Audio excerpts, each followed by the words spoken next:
Bonjour les amis, toujours dans l'Exode. Cette fois-ci, nous sommes en effet dans le chapitre 22. Je sélectionnerai une toute petite partie. Et quand un homme séduira une vierge non fiancée et qu'il couchera avec elle, il devra verser la dot pour en faire sa femme. Et si le père refuse de la lui donner, l'homme paiera en argent, comme pour la dot des vierges.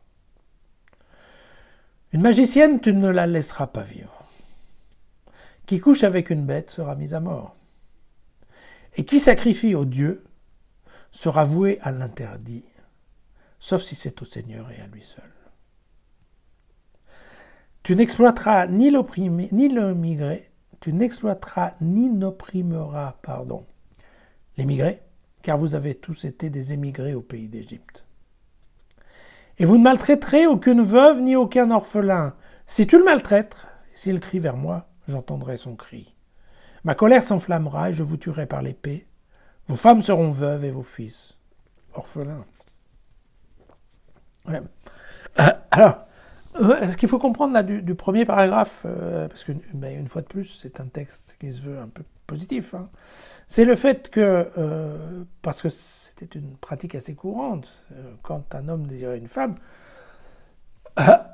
désirait même l'épouser, en fait, il arrivait que cette dame ne soit pas d'accord. Et la meilleure façon de la gagner quand même, c'était de la violer. Et à ce moment-là, l'affaire était dans le sac et c'était fait, point terminé. Vous voyez que là, non, ce n'est plus possible. Et vous voyez que si le père refuse de la donner, il faudra quand même payer. Et c'est important cette histoire de dot à l'époque parce que c'est effectivement un plus par rapport à une situation des femmes qui n'étaient pas très sympathique. Je pense assez proche de celle que doivent connaître les femmes afghanes aujourd'hui. Voilà, la magicienne, tu ne la laisseras pas vivre, c'est aussi un verset qui est très court, mais qui est très important, puisque vous savez que pendant tout le Moyen-Âge, on va, sur la base de ce verset, brûler un certain nombre de femmes qu'on va considérer comme des sorcières. Voilà. C'est malheureux, mais c'est comme ça. Et puis, la protection de l'émigré, de la veuve et de l'orphelin, vous savez que, donc je vous l'avais dit, ça c'est présent à peu près dans tous les textes code civil de l'époque.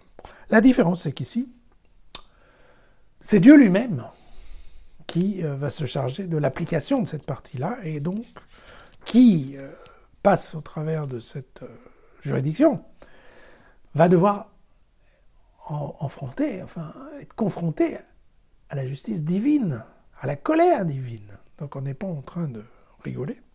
Et en plus, évidemment, la menace, c'est quoi? C'est que la propre femme et les propres enfants de celui qui va être trucidé vont connaître ce fameux statut de la veuve et de l'orphelin. Donc, voilà, une menace qui n'est absolument pas voilée. Voilà. À demain.